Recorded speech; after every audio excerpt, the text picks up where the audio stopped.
coming out today, and it's my pleasure to introduce Professor James Harris, who's a full professor here at the University of St Andrews, as well as the co-director of the Institute of Intellectual History. We're very pleased to have someone like James here to give this talk. And the talk will be called "What is the People?" So I hope you enjoy it and figure out what the people is. So. Okay, thanks Spencer, and thanks to so many of you for turning up tonight. That's really great. Sometimes when you're doing philosophy in your study, what's going on in the outside world makes a particular question seem kind of unavoidable, and it's the unavoidability of the question, as I see it, the unavoidability of the question that I'm talking about tonight that is at the root of this paper, which is a new departure for me. So I'm just going to present some ideas to you and see what you think of them. So my title is "What is the People?" and by the people I mean, so just to say for the purposes of this discussion, the people means everybody, so the entire membership of the political community. So not the ordinary folk or the poor or the people as distinct from the aristocracy and the nobility. I'm talking about the people as what in revolutionary France was called the nation. That's to say, that collective thing in the name and interests of which government is done, government is carried out. Of course, the people we regard today as obvious that the people is a body with a particular kind of moral and political authority. It matters what the people think and what they will, what they want. And in fact, in our kind of politics, in democratic politics, that matters more than anything else. And that's what we mean when we talk about, as we often do, about the sovereignty of the people. But my question is, what is this thing, the people? What is this thing, the sovereign people? How does it come to exist? And if you want to put it this way, and I'll come back to this way of putting it this way, where does the people exist? And I want to talk about these things because I think it matters that we be clear about them, because lack of clarity here about what the people is I think, highly politically dangerous. Use of the language of the people is, of course, emotive and normative, and is far too easily deployed, both to discredit and vilify individuals, groups, and causes, and of course to recommend individuals, groups, and causes. So it matters that we know what we're talking about when we talk about the people, and that's what I want to get clear about this evening. But strangely, given the importance of the topic for us, certainly for us today, not much has been written about the people, as far as I can tell anyway. Doesn't seem to have been what the people is, what, as it were, the necessary and sufficient conditions are for the existence of a people, or what are the conditions of the possibility of the existence of a people. These things don't seem to have been subjected to much sustained interrogation and debate in our time, as far as I can tell. But that wasn't the case. That wasn't the case 300 years ago, when the very idea that the people mattered in politics was new, certainly new in this part of the world. Of course, the language in which we talk about the people comes from Latin. Our word democracy comes from Greek. Of course, the idea that people mattered in politics wasn't a new idea per se, but it was new in these parts, new in Britain anyway. And in 17th century Britain, there was a great deal of argument on what exactly the word meant. And I've got a quote on the handout, so there are a number of handouts, possibly not enough for everybody, but I hope everybody can see one. On the handout, you've got a quote from somebody who is now quite an obscure political philosopher, or if he's known at all, he's known because John Locke attacked him very vigorously. Anyway, there's a quote from Sir Robert Filmer, describing the different senses that are given to the word people. There he is writing in the middle of the 17th century, talking about the fact that it has different acceptations, we might say different meanings, sometimes taken in a larger sense, sometimes taken in a narrower, stricter sense. So literally, Filmer says, and in the largest sense, the word people signifies the whole multitude of mankind. And I think he's right about that. That is the literal meaning of the people.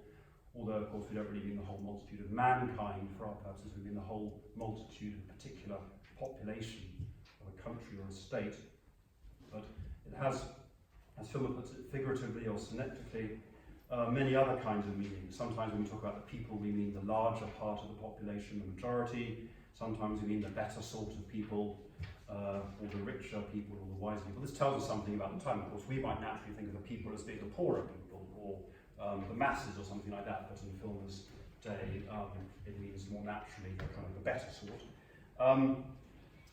And so it's a term with an elastic, contested meaning in the 17th century, as I think now. And I'm going to answer the question that I've asked, what is the people, by way of an exposition of an answer to that question given by Thomas Hobbes in, again, in the middle of the 17th century. So in England at that time, in the 1630s and 1640s, in the context of what's sometimes rather misleadingly called the English Civil War, misleading because other countries than England were involved, like Scotland and Ireland. But at that time, a challenge was mounted to the way that politics was done. A challenge was mounted to business as usual in the name of the people. That's to say that the Parliament challenged the Crown's use of its prerogative powers in the name of the people. The Parliament claimed to be speaking for the people against the King. And the assumption was, certainly on the parliamentarian side of the debate, the people was sovereign, and that Parliament, as I say, spoke for and acted for the people. And that claim about the sovereignty of the people, and about, particularly about, of course, the sovereignty of Parliament, the embodiment or the representatives of the people, the sovereignty of Parliament over the King, got Hobbes thinking about what exactly a sovereign people was, and about how a sovereign people was possible, and about what the political implications of political sovereignty really were, political implications of popular sovereignty really were, and especially important to Hobbes, what they weren't, what the implications of popular sovereignty weren't, and I'll come back to that point in a minute. So I'm going to focus on Hobbes's answer to this question, and I'm going to be talking about the text in which Hobbes really faces this question head on, which is a text that you might not be familiar with, so not his more famous work Leviathan, but an earlier work that he wrote in Latin called De Cive on the Citizen. So as the title of that book suggests, this is a book about citizenship, about what it was to be a member of a sovereign people, what it is to be a member of a sovereign people. Hobbes is doing political philosophy, timelessly making claims that he thinks hold true across time and space.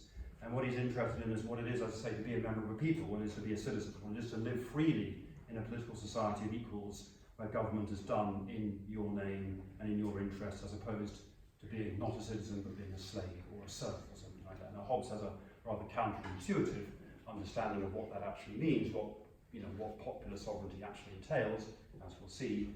But I think his way of thinking about these things is worth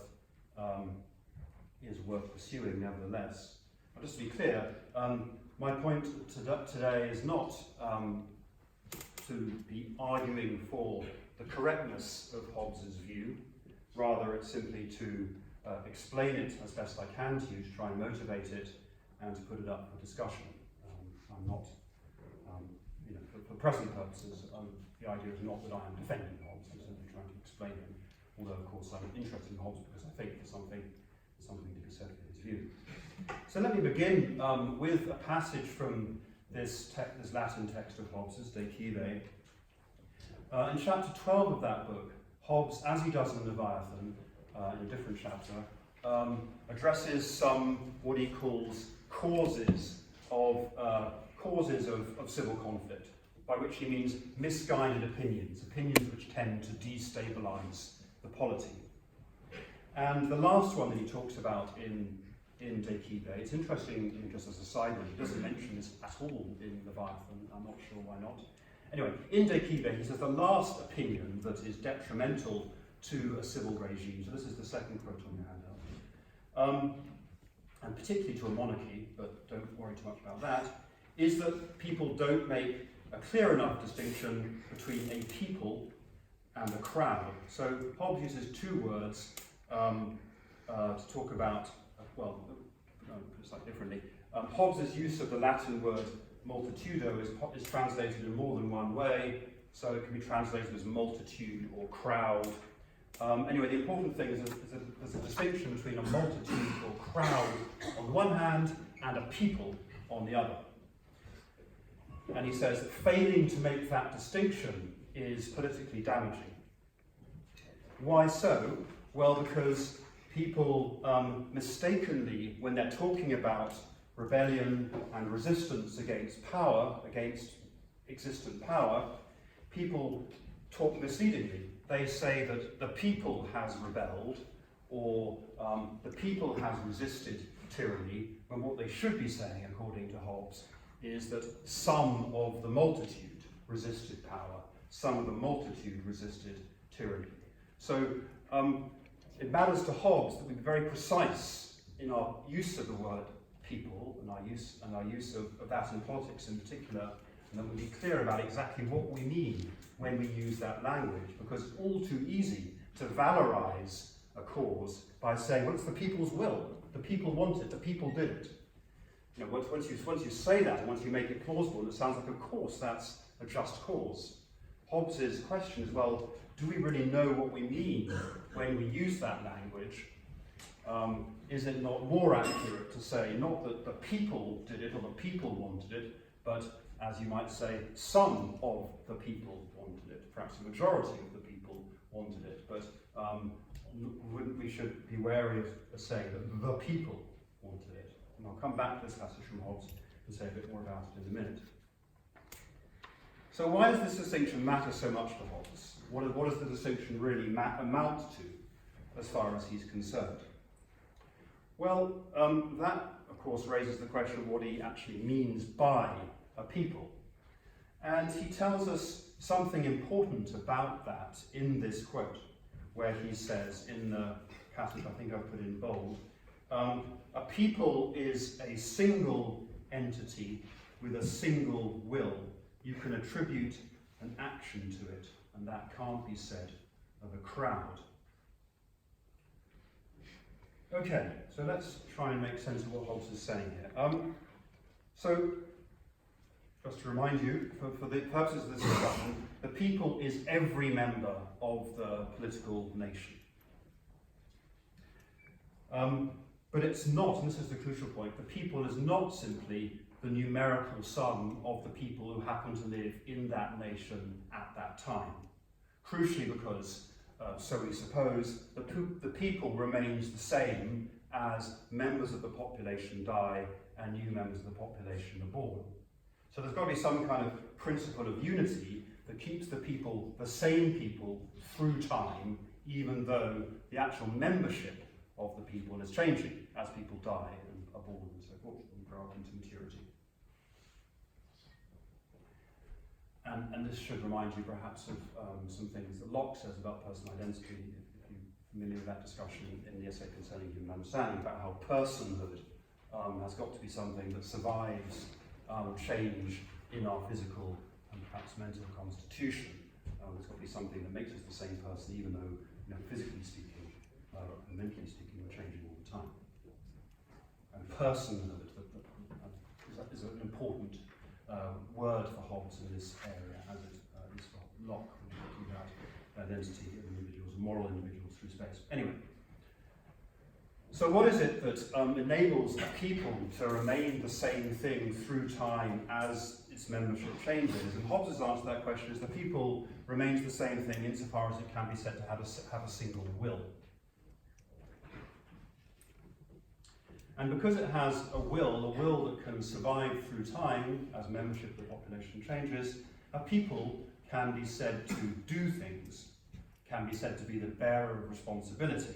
It can make decisions, enter into agreements and contracts and promises, it can have rights, it can own things, it can take on debt, and so forth. And as it does those things, the actions, debts, and so forth attached to the people, not to any particular individual that makes up the people.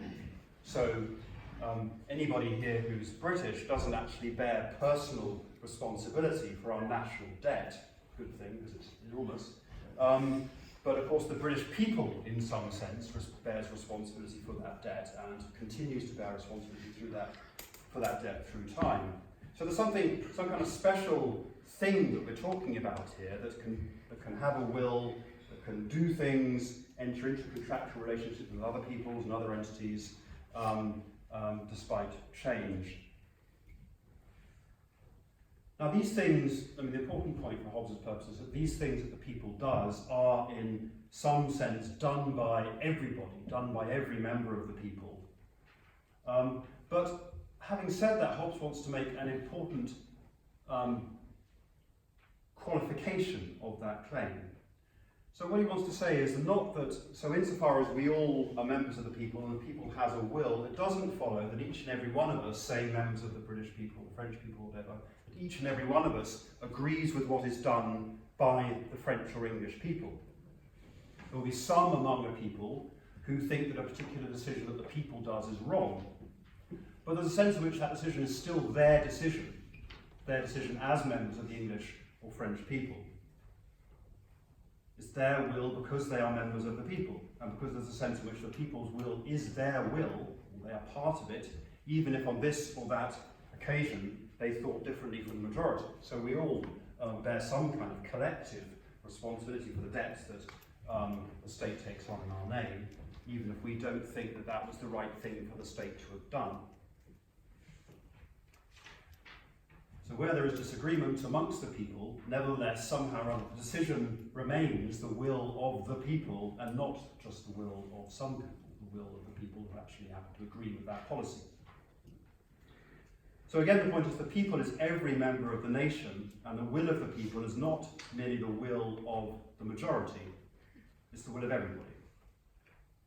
And presumably, I mean, I don't say this is obviously true, but presumably, arguably, the people includes those who don't have a say, don't have a vote, children, the mentally incapacitated, prisoners and so forth. They are members of the people and bear some responsibility for what the people does, even though they didn't actually get to say a vote in what the people has chosen to do.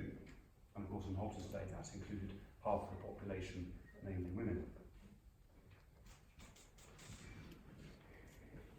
So, just to hammer the point home again, the will of the people isn't merely the will of the majority.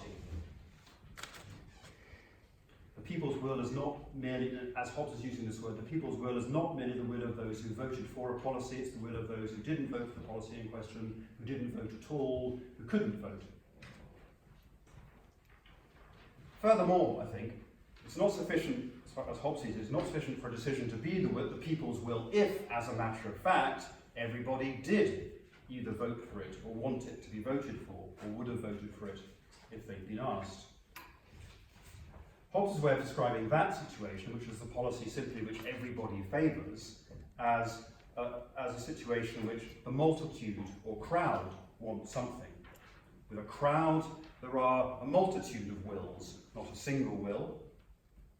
There are as many wills as there are members of the crowd. And it might just be that all the members of the crowd favour a particular policy. And Hobbes calls that situation concord, or agreement, where everybody happens to will the same thing. But that is not the same thing as what he's really interested in, which is union, the union of a people. It's not true to say of a crowd of people who all will the same thing, that they have one will. There's a whole load of different wills, all willing the same thing. There isn't one single will. See the difference between concord and what Hobbes calls unity? Imagine that one member of the crowd changes his mind, or her mind. Then what the crowd wills is no longer his will. He might be carried along with the crowd, but that's all. He's not willing it. And what the crowd wills isn't something for which he bears any kind of responsibility or any kind of share in. And in a passage that I quote, the next passage from De Cive, Book 6, Hobbes makes this point by saying, someone who is in the crowd but has not approved or supported what has been done must not be regarded as having done it. See the contrast with being a member of the people. If you disagree with what the people does, you're still implicated in it. It's still something you do as a member of the people. That doesn't follow for you as a member of crowd. And something that Hobbes is particularly interested in, of course, there's nothing to stop a crowd being of one mind one day and a different mind the next day. There's no principle of union that keeps the crowd's will the same through time. No single will to give it, make it the same thing through time. That's only possible by way of the creation of this single will, the single principle of union. And as you probably know, if you know anything about Hobbes, you know that he's extremely sceptical about our capacity to stay unified without the existence of government to keep us of one mind. Without government, Hobbes thinks that life will inevitably degenerate into conflict and violence in the state of nature. That's what life, as it were, outside of the people is like, according to Hobbes.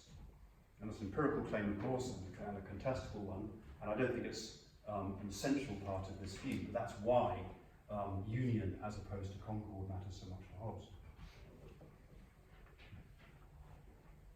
So, we've distinguished between a crowd on the one hand and a people on the other. And the next question that Hobbes needs to answer is, well, okay, how is this thing that you're talking about, how is a people possible? So a people is one person, morally, legally speaking, in the sense that it exists through time and change as the same thing, and in the sense that actions can be attributed to it, along with responsibility for those actions. It's a unity, a union. It's the product of union, not mere concord. But Hobbes says, for reasons I've just alluded to, that it's not a natural unity. It comprises a multitude of wills, all the wills that there are in the multitude, and those wills are different. And quite often, very likely, according to Hobbes, those wills are going to conflict with each other.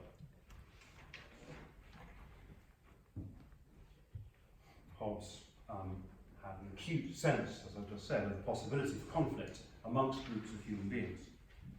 But I don't think that's really what motivates this view, this distinction between a people and a crowd. What motivates that view is not so much our tendency to disagree, but simply our multiplicity, simply the fact there are so many of us, and simply the fact that in a large crowd of people, it's just very hard to see how a single will could emerge, how somebody or something could come to speak for the crowd or act for the crowd.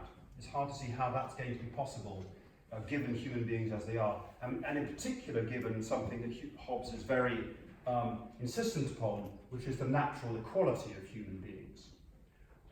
So human beings, morally speaking, are equals according to Hobbes, and that means that nobody has, naturally speaking, the right to speak for anybody else. We're all equals, we're all equally free, and we all have a right to speak for ourselves. We all have the same natural rights according to Hobbes. And that means that you don't have the right to speak for me, you don't have the right to speak for the crowd. And given that that's the case, how can a crowd ever come to speak with one voice, given that there's no natural means by which one person or one group of people comes to speak for the multitude? So one claim I'm making then is that what's driving Hobbes' theory here is not his contestable empirical thesis about our tendency to violence, but rather simply our multiplicity and our natural equality. So, in order to exist as a unity, as a people, as Hobbes understands it, a multitude or crowd needs a single will and a single voice, a will that's everybody's and a voice that's everybody's. And how's that possible? Well, it's only possible, the crucial claim, it's only possible, Hobbes says, insofar as somebody can be said to speak for and act for the crowd. The crowd needs a voice, the crowd needs a representative who will act for it, and that capacity to speak for the crowd, as I've just said, is not something natural according to Hobbes, it's something that we agree upon. When somebody is agreed upon to speak for the multitude, then, by kind of magical process of transmutation, a multitude turns into a people. So, another passage that I hope is in bold on the handout, Hobbes says, whenever we say that a people or a number of men is willing, commanding, or doing something, we mean a commonwealth, a civitas, a state, which is commanding, willing, and acting through the will of one man, or through the wills of several men who are in agreement. And that can only happen through a covenant, through an agreement. Now, it's important to say right away that somebody who can speak for and act for the people needn't, on Hobbes's view, be a single individual human being. So it needn't, the way in which a people constitutes itself needn't be through one single person assuming the right to speak and act for the people, as in a monarchy. He's very clear that it could be a group of individuals, what he calls a council or an assembly, whose majority decision can be regarded as the will of the people. So a crowd becomes a people when the crowd all of the crowd give their voices and their wills to somebody, a king or a council, to speak and act for them.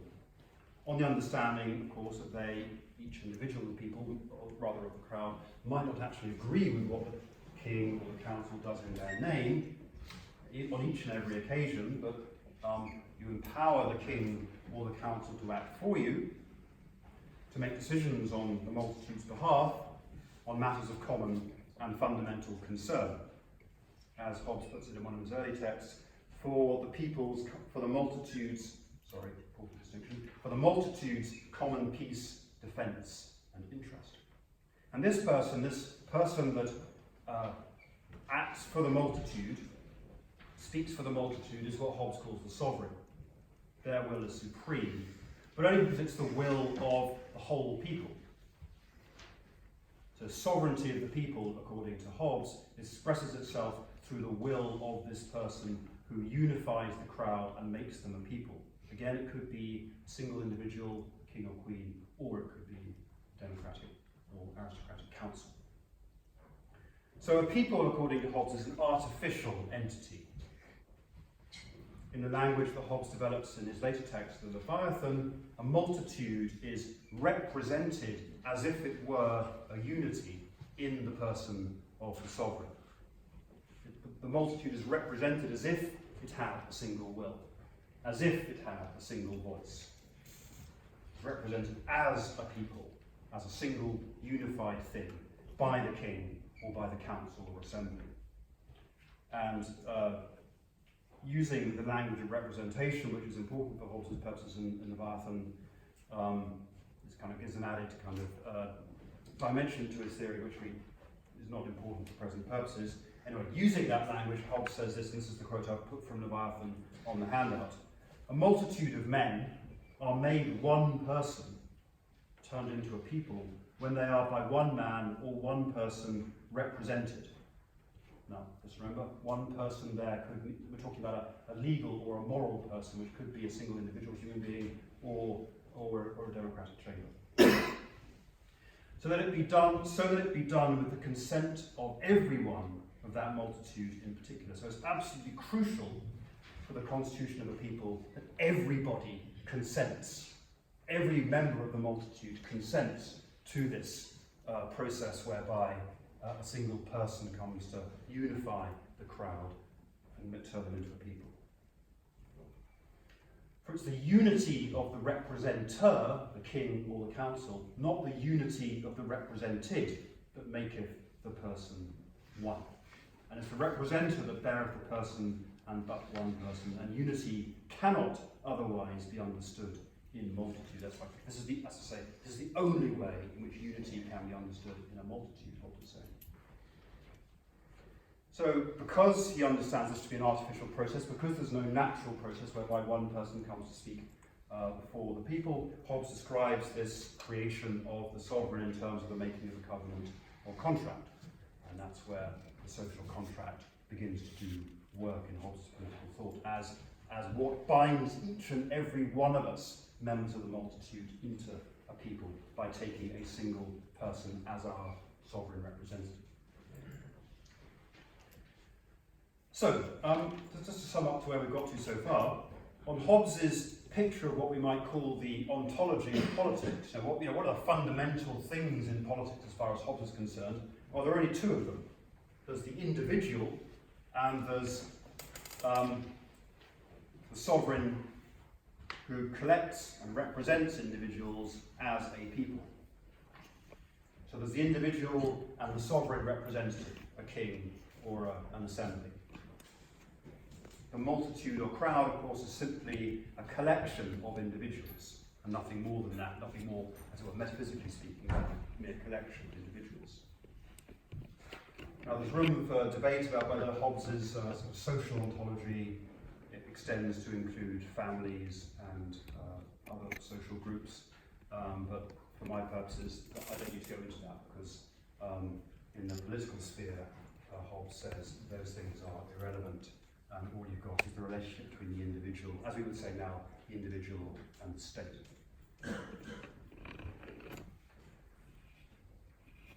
So I raised, at the beginning of the talk, I raised the question which might have sounded a bit strange, the question of where the people exists. And Hobbes' answer is that the people exists where sovereign power is exercised, in the king or in the body of representatives, in a council or parliament. That's where the people exists. It's literally true, according to Hobbes, that the king is the people in a monarchy, and it's literally true that in a democracy or an aristocracy, it's literally true that the body of representatives is the people. The people exist in the king, or the people exist in the chamber of representatives. The crucial point, for my purposes, obviously, is that there isn't a third entity, the people, that exists as well as individuals on the one hand and sovereign government on the other. The people only exist, just to repeat, insofar as there is some person or individual that wills and acts for the multitude in the name of the collectivity, and that's the job of the sovereign. So there's no, on Hobbes' view, there's no contractual relationship between individuals and the people, there's no contractual relationship between the people and the state. There's only a contractual relationship between individual members of the multitude and the sovereign, as people agree to confer sovereign power on a single individual or on a group of individuals. So Hobbes' picture then, his sort of ontology of politics, differs fundamentally, say, from John Locke's. According to Locke, a government is given its power by the people and stands to be challenged by the people if it misuses that power. And of course, language has become very familiar to us. It was very natural to speak in those terms. But Hobbes' claim is that language is mistaken. That language is, of course, implicit, explicit, in, say, canonical texts like the American Declaration of Independence, we the people. It's the kind of language that's been often used in the context of acts of revolution and resistance. So the East Germans rejecting the East German government in 1989 claimed, "Wir sind die Volk," we are the people. But that way of speaking is misguided on Hobbes' view. Doesn't mean that the resistance was illegitimate, doesn't mean that was the wrong way of describing what was going on. Now, Locke, we're often told, Locke provided the fundamental concepts on which our modern democracy was constructed, as, and for a textbook example, see the American Declaration of Independence. So does that mean that there is some sense in which Hobbes' politics is fundamentally anti-democratic? And I want to begin to conclude by saying that the answer to that question is no. And it's no for two reasons. The first is, as I've already emphasised, that Hobbes is carefully neutral about the form that sovereign power should take. Could be a monarchy, could be an aristocracy, could be a democracy.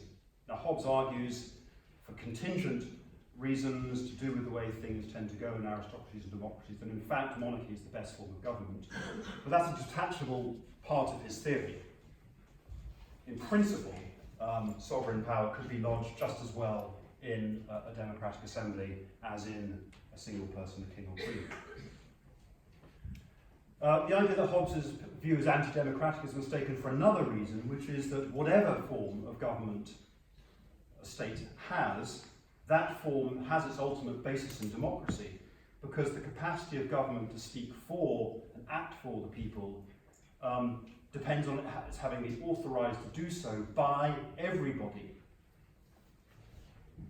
So in the first passage from De Cive on the Citizen that I quoted, again, I hope it's in bold, Hobbes says, in every commonwealth, in every form of politics, the people rules. That's a very striking thing for Hobbes to be saying. You know, Hobbes, the apologist for absolute monarchy and so forth. But here he is saying, in every commonwealth, the people rules. For even in monarchies, the people exercises power, for the people wills through the will of one man.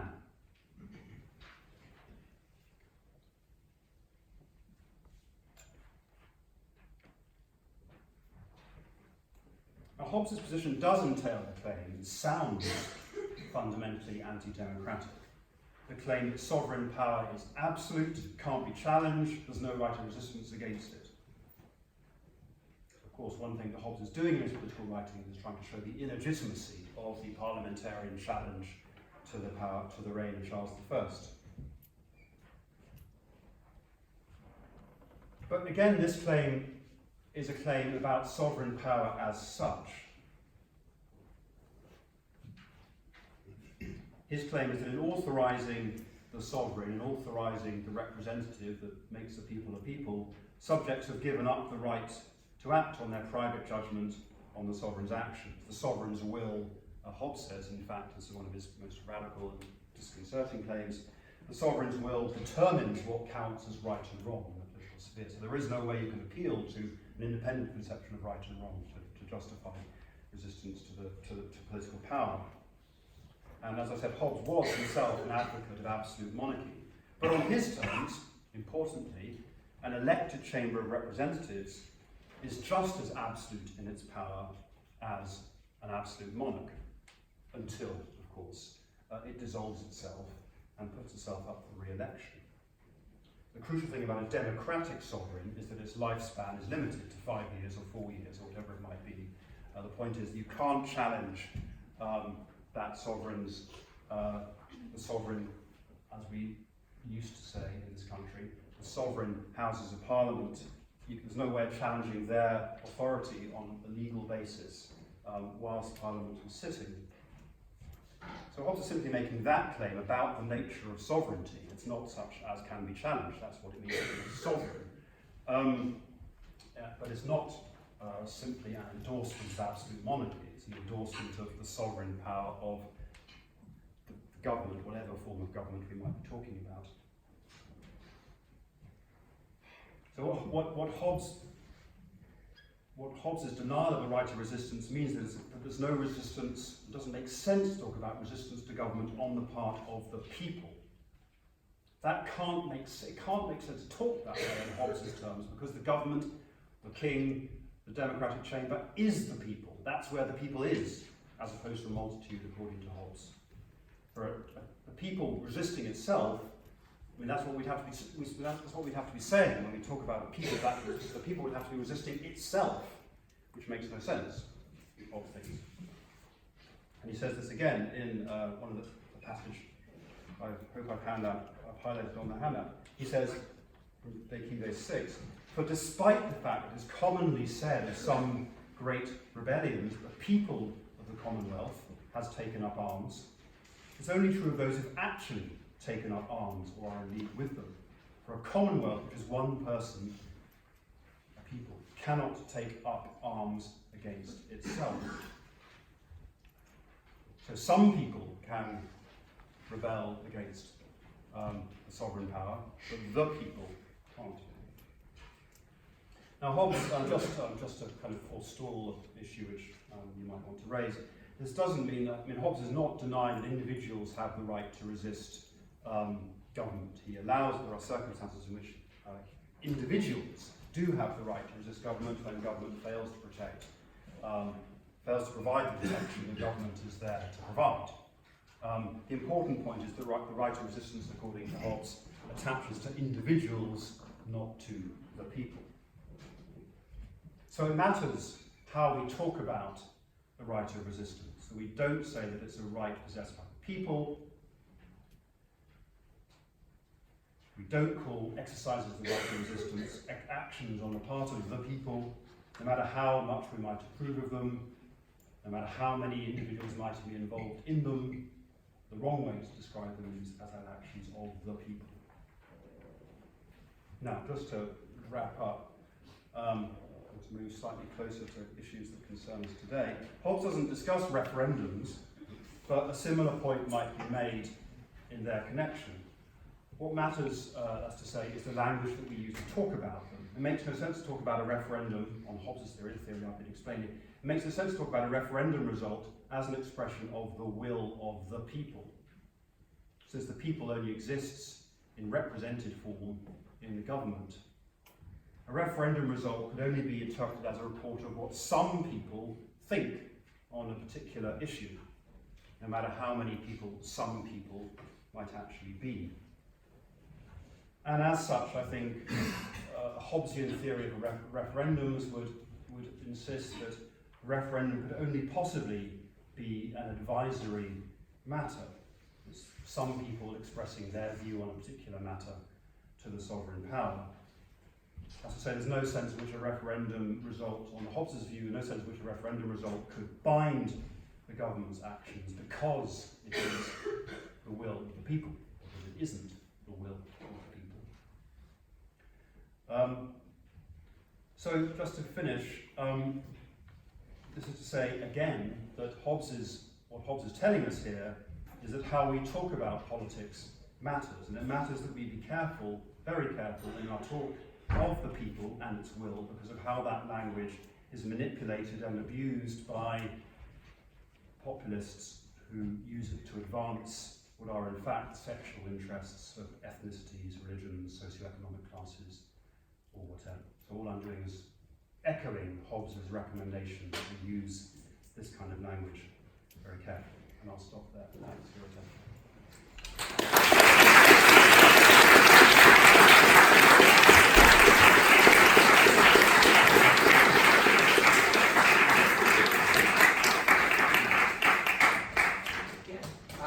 So I'm going to open up for some Q&A. We do have a fair bit of time, so ask away. Ask away. Yes. In a direct democracy like that of the city-state Athens, Yes. Would the people, since there is no representative, would it be the authority by which the people is carried? Would it be the authority by which the will of the people is carried out, like an army, or would it be? No, Hobbes talks about this. In a direct democracy, the will of the people is simply the majority of the population. Okay. That's how it is in a direct democracy. Obviously, in an indirect representative democracy, things are going to be very different. But it's a good question. That's the answer. Thank you. Can we talk about a line of descent about this Hobbes conception of the people and the older idea of a corporation or a corporate personhood? Yes. Well, I mean, Hobbes is explicitly using that language, technical language, and applying it to politics. Absolutely, and that's really what's going on in Leviathan. But where does this put this Hobbes idea of absolute sovereignty, vis-a-vis these corporations? Yes. Actually existing corporations in Hobbes time, for instance. Oh well, of course, no. Actually, existing corporations, no guild or we might say trade union or whatever, they don't have absolute sovereignty. But Hobbes is convinced that that in order for a country or a state to exist as a peaceful unity, there needs to be absolute power. We all need to give our powers of judgment and will to a particular individual to exercise for us and to make judgments on our behalf, because if we don't do that, there's going to be ongoing disagreement and conflict. So basically, in Hobbes' conception, all of these multitude of corporations are subsumed into one new corporation of people. Yes, they're politically insignificant. It's an important part of Hobbes' view. So he shares the worry that many people share at this time from the 17th and the 18th century about faction, about the way in which the political community can break down into large groups, and that politics can be done in the interest of one group and not in the interest of the other groups. So yes, and part of the point is to, as it were, to dissolve the authority of smaller corporations and to give all authority to a single locus of power. So it's a challenge to many to traditional understandings of the way in which the political body is organised. Sure. Yeah. Just do you have a question? No. Sorry. In the back. I think about in terms of what you're saying at the end there about referendums. I think you're right that if you have, say, Nigel Farage, who's not in power, claiming to be speaking on behalf of the people and saying we should do this, then you're right. But if it's the sovereign themselves that says, I think the best way to determine what to do here would be to ask the people. Yeah. We're going to have a referendum. And then Well, see, the sovereign is misspeaking if the sovereign says that. The sovereign is not asking the people, because the sovereign on this view is the people. The sovereign is looking for some advice from the multitude about what to do about a fundamental constitutional question. But what if they say that in order to answer this question, I have to ask the crowd? Well, so be it. But the point is that you understand the result to be an opinion of some members of the crowd, not an opinion of the people. And so that kind of changes the, sorry to interrupt you, but that changes the sort of, as it were, moral weight that you give to the result. Because of course if the people say something, now that sounds terribly important, of course we have to hear what the people say. But if a referendum result is just as it happens the voice of 17.1 million people in the country, then that, that's not everybody. Why should we use the language of the people to talk about that? Well, I guess if the sovereign is what the people says, in order to answer this question, like the answer to this question is whatever the majority say it is, then that statement is what the people will say. So then the sovereign is just giving up on its sovereignty. The sovereign's job is to make decisions, right, on behalf of all of us for the national good. That's the sovereign's job. And we, as Hobbes sees it, we've entrusted the sovereign with, whether it be a king or the House of Parliament, with the right to make decisions on our behalf. So if the sovereign says, "Oh, we don't know what to do. We're gonna take our lead from everybody out there," then the whole sort of system is dissolved, and we don't have sovereignty anymore. Sorry, I'm gonna have to cut you off. You can finish this Would question. that apply even if No, sorry. Well, We're moving wait on. till- You can talk to that Yeah, after. come back if we're out of questions. Come back. Yeah. Yeah. Okay. Isn't there the worry that in cases where there is disputed sovereignty, for example, in the English Civil War, is Parliament sovereign or is the King sovereign? Yeah. That Hobbes has decided who he wants to be sovereign, Yeah. and then from there works backwards to his theory, rather than Good. starting the theory and then from there Yeah. working backwards. Excellent question. So, of course, what's going on in this particular historical situation is a dispute about where sovereignty lies. So, Hobbes is arguing that sovereignty lies with the Crown. His opponents were arguing that sovereignty was vested in Parliament. There were other people, traditionalists. So those are quite radical positions, and there were traditionalists who understood sovereignty to be kind of mixed and divided amongst the House of Commons, the House of Lords, and the Crown. Hobbes, if there's one thing Hobbes really doesn't like, it's the idea that sovereignty might be mixed and divided. He doesn't think that makes any sense. It's just an incoherent idea, in fact. So as he would say, there was a choice between those who thought sovereignty was vested in Parliament and those who thought it was vested in the King. But I mean, that's important to Hobbes. It's not, as I said, not really important for my purposes, because my claim is about, where the people is, and that's a claim that holds regardless of whether you're a monarchist or a parliamentarian. Either way, on the Hobbesian view, the people exist in Parliament or in the Crown. That's the claim that I'm interested in. You're quite right, of course. Hobbes has got an eminently debatable view about where sovereignty lies in the British case. But that's a view that he backs up by saying, well, it's just best for sovereignty to be vested in one single person, because in Parliament you get factions and the kind of disagreements in the state of nature replicate themselves in a degree of democratic and so forth.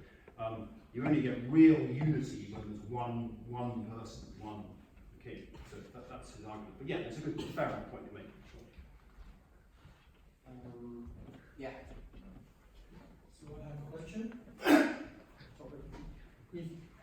So Hobbes' theory is generally about when sovereignty is sort of stable, in a stable status. Yes. So when there is a dispute over sovereignty, and we say that sovereignty is identical to the people. So at this time, when a sovereign does not do its job, how to solve this dispute? Because we don't assume people, we can talk about people. Well, then we need a social contract. If the system falls apart and the model's not working anymore, then it's kind of it's very hard to make sense of how this might actually happen. But really, all the social contract theorists imagine a situation where the Hobbes system, there might be what Locke called dissolution of government. Power returns to right returns to the individuals who make up the multitude, and the multitude decide anew who the sovereign should be. How that might actually happen in a historical circumstance, I have absolutely no idea. But that's the picture they're working with. Of course, in reality, what happens is that the system breaks down. One person steals the crown from the person who had it before, and then kind of sovereign power coalesces behind the victor.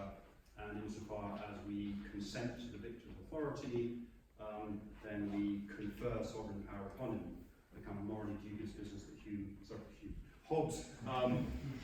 Hobbes talks about in the review and conclusion of the Bible, where he's basically saying to the royalists, look, you've lost, give up, accept the parliamentary regime is legitimate. So, the transfer of power from one sovereign regime to another is going to be messy and bloody, but yeah, that's what's going to happen. So why exactly does Hobbes, if he considers both the parliament and monarchy to be equally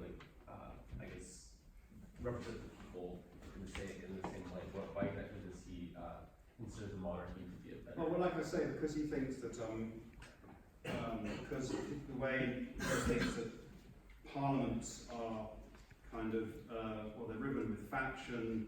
They're places where it's all about vanity and status, and people are, parliamentarians are interested in really furthering the interest of their interest group rather than the interest of the nation as a whole. So things just don't go very well in parliaments, and the factions that are generated in a democratic regime inevitably leads to conflict between the factions. So he's thinking of, Renaissance Florence and Rome with its contest between different groups of people. So things just don't go very well, he thinks, in democratic assemblies, and it's best for everything to be concentrated in a single person who will, Hobbes is confident, act in the interest of the people, because he has no reason not to. So that's a kind of separate part of the theory that I wasn't really trying to motivate in this talk. Yeah. Are there any questions from non-male members of the audience?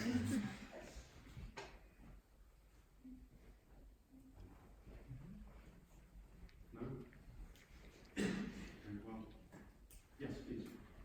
Is there any sense in which different types of groups that might be considered the people would be more or less legitimate based on which people are part of the people? Like if you include women or you don't include women or prisoners? Good. So all these theorists are pretty neutral about they don't say very much about who counts as a member of the multitude. Now I was working with the thought that the multitude is literally everybody. So expanding the political nation to encompass everybody, women, children, prisoners, whoever.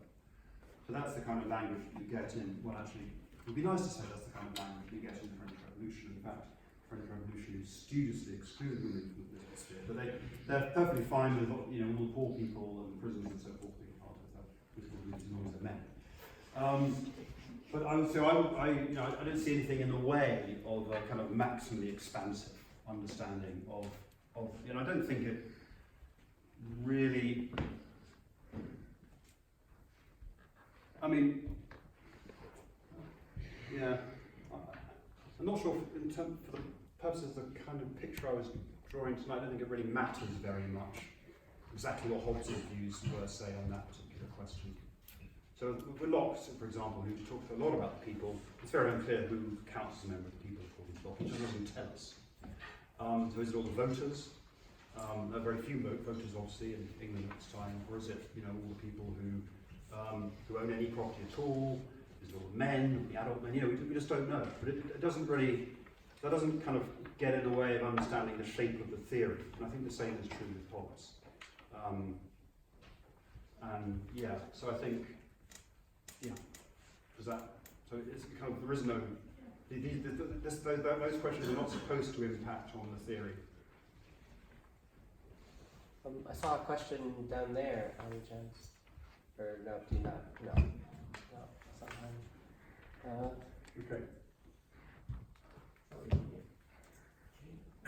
Could you get a social contract without the people? Or is the people a prerequisite to form? No. To repeat, the people is a product of the social contract. Right. That's the view. So the people doesn't make the contract. The people is the product of each and every member of the multitude making a contract with each other, the terms of which are that sovereign power will be given to such and such a person, such and such a group of people, group of individuals. That's what brings a people into existence. So the contractors are individuals in the state of nature, according to Hobbes. Hillary. So does the sovereign consider the interest of the people or the multitudes? Of the multitude. I mean, of everybody who has given the sovereign their will. So we give the sovereign our will, our voice. The sovereign speaks for us, acts for us, and we do this because we believe that that person or that group of people will act in our interests on our behalf. And that's why we enter into the social contract to begin with. So we do so assuming or in belief that this person will do so. So in the interest of everybody. Of course, the worry there is that there's nothing really to constrain the sovereign to act in our interests, since we've given up all our rights and handed them over to the sovereign. So it's kind of like a massive leap of faith. But we've got no choice, Hobbes says. It's that or the state of nature. There's obviously a large literature about whether it's a good bet or not. We're trying to model it in decision theoretic terms and so forth. But that is the bet. Sorry, just one Sure. more. So does the analogy break down then, where the people becomes one entity of the multitude having the people's will in the language, in this sort of language? Well, it's the people wills, the multitude's will is vested in the people, in the sovereign. Right. So we've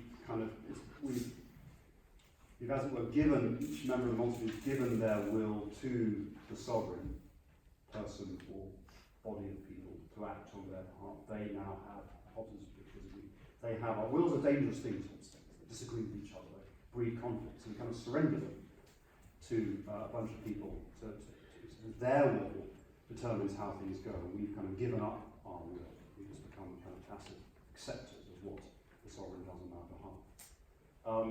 That sounds very passive, but of course, you might only do that for a short period of time, and say, well, there's going to be an election, there's going to be a news, and so that needn't be quite as bad as it sounds. I'm only going to have a couple left, so I'll go there, Lorenzo, and then Kimon. Sorry, you spoke now. So, can one and the same multitude be part of different peoples? No. Then, for example, in the century BC, a citizen of Athens represented by Athenian assembly, would they be part of the people of Athens? Yes. And at the same time as Athens are part of Delian League, which is Right. representation of all Greek people. Yeah, well, Hobbes, as you probably know, has a rather kind of gloomy view of international relations. And he doesn't think that, he just thinks that sovereign states basically are incapable of entering into agreements with other sovereign states. So the state of nature that we're all in, naturally speaking, replicates itself at the international level. And there's no, if you know about realist theory in international relations, Hobbes is the kind of origin of this. There's just nothing else than power to settle disputes between sovereign states. So a sovereign state can't bind its will by making a treaty. That makes no sense. You're giving up your sovereignty, which is of course has resonances right now. But so there are, plenty. So that's the picture. So you couldn't be a sovereign state couldn't become part of the league. But even on the level of, say, St. Andrews has its own power, the people who actually live in St. Andrews, and then there is power of the government of. Yeah, well, okay, but obviously we shouldn't talk figuratively here. Hobbes means sovereignty in the real sense of the word. Oh. Okay, sovereignty here means the capacity to make law, and the capacity and not being possible for anybody to gainsay you in the making of law. That's what it is to be a sovereign. And so no city council has sovereignty in this sense of the word. It's only vested in the state. Yeah, Lorenzo. I was just wondering if the representation part of the theory is fundamental maybe to the whole account, because I was thinking about the direct democracy case. Yeah. Like the other cases, basically we are just describing with this new terminology what would happen in a multitude. That it seems like it's just the same. The majority imposes their will as a multitude on the other, the minority, let's say. Whereas in the other cases, there is an actual change in the fact that one person or a small group of people are actually deciding for the rest. And so it seems like there is a difference there, and so actually there isn't a difference in the direct democracy, whereas there is. Well, the point is that in a direct democracy that's the product of a social contract, we've all consented to have the majority speak for us.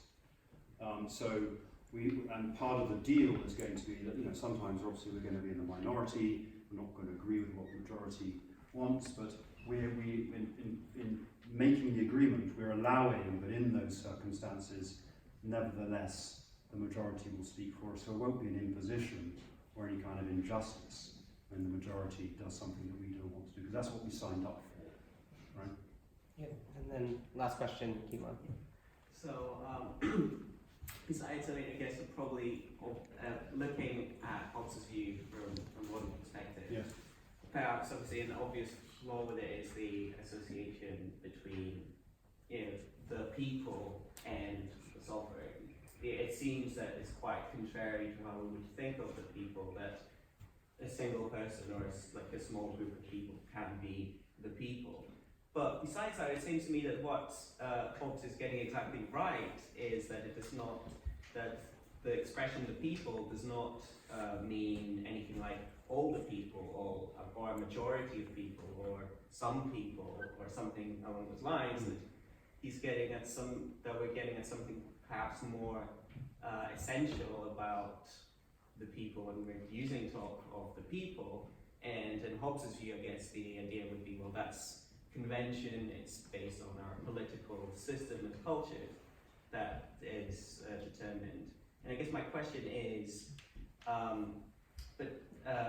so maybe a consequence of this view would be that, well, in modern Britain, there is ultimately a confusion, not about what the, sorry if this is too long, by the way, but it's ultimately what we're having is a clash between two seemingly equally legitimate conceptions of the people that are arisen from the institutions of the state. And well, I think Hobbes would disagree with you, right? So to go back to what you mentioned at the very beginning there, yes, and this is really my whole point, is that it's at odds with how we tend to use the language. So absolutely, it's kind of counterintuitive. But the whole point of Hobbes's way of using the people is that the thing that we're calling the people is, in some sense, everybody.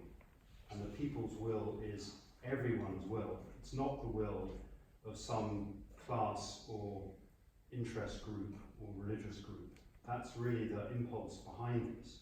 It's to kind of end the obfuscations that you were talking about, and the obfuscations that Robert Filmer talked about in the quote I had right at the beginning, and to enable us to gain clarity about what we mean by the people. What we mean by the people is everybody as represented in the government, to use shorthand. So we can say that the government acts for all of us insofar as the government represents all of us, insofar as the government sounds strange, but this is what Hobbes will say as far as the government is the people. And this idea that the decision-making chamber is absolutely sovereign is, that was just kind of the basis of constitutional theory in Britain until really quite recently. And 19th century constitutional theory is filled with people who are looking back to Hobbes to theorize the British Constitution. So the point is that we've sort of, we've got, as I would say, got a bit confused about how we use this language, and that confusion is the mess we're in because of it. The recommendation of the Hobbesian way of thinking is that it ends the confusion, and so you can't really have arguments anymore about whether or not the referendum really was the will of the people, or how many people needed to vote before it became the will of the people. None of those questions really gain purchase. That's not how we understand what a referendum is. And the same would go, perhaps more controversially, for acts of resistance against tyranny. They're not actions on the part of the people. That's a slightly more uncomfortable conclusion, which we haven't spoken about in these questions, but it is nevertheless Hobbes' conclusion. That's the wrong language to use to talk about resistance and rebellion. But I think these two conclusions of Hobbes' view go together. So accept one, don't accept the other. Seems to me. Anyway, thank you for your questions. Yeah. One final round of applause.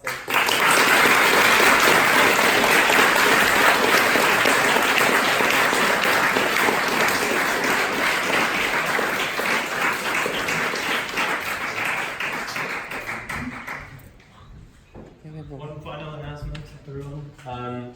Tomorrow, by tomorrow morning, we'll be releasing our call for papers. So stay tuned for that. It's our 20th anniversary for the Aporia Journal of Philosophy, and we look forward to your submissions. Yeah. So next week we're going to have a talk by our new professor here in St. Andrews, Professor Imogen Dickey. She has not sent me an abstract yet, so I can't tell you exactly what she's going to talk about, but she's particularly well known in philosophy of language and philosophy of mind and that relation. So that should be really cool. Same time, same place. Hopefully we'll see you all there. Also, we are going to be going to Rogue now, which is where we normally go. We could finally go there because it wasn't taken on a Friday, and we have enough people will fit. So Adam, where's Adam? You hear Adam? Adam, you can stand up and show yourself. Adam's gonna go to Rogue, so if you don't know where it is, stick to that guy. And yeah, hopefully I'll see you all next week, and thank you so much for agreeing to this talk. Where's the speaker's wine?